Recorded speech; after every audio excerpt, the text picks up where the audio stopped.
अस्सलाम वालेकुम।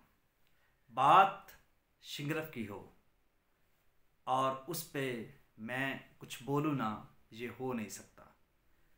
ये सवाल किया गया कि शिंगरफ नकरा को शम्मस करती है, जो जारी होती है, जो कैमुनार होती है।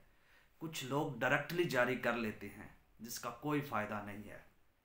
उसको सबसे पहले कैमुनार करना इंतहाई ज़रूरी है।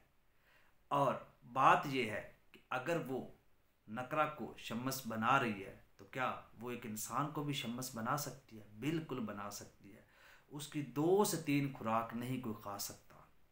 और अगर अज़ू ख़ास पे उसका एक लगाया जाए दाना टुक्का, जो भी समझ ले, ड्रॉप बना के, तो सारे के सारे नकाइस दूर करती है। लोग उसको लगाते ही नहीं। क्यों? क्योंकि वो इतनी अक्सीर है कि वो आपकी नकरा को शम्मस पर बदल देती है। कौन सी शिकन? जो मदार के दूध में तैयार की गई हो।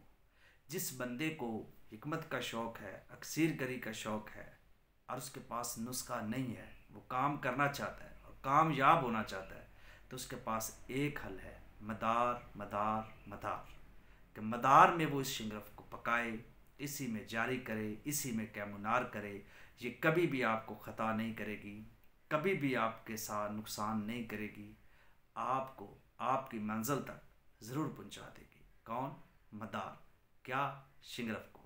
तो ये एक बहुत बड़ा ट्रिक था जो मैंने आप लोग को बोला कि मदार में आप शिंगरफ को तैयार करें, इसमें पकाएं जब तक ये तैयार नहीं हो जाती।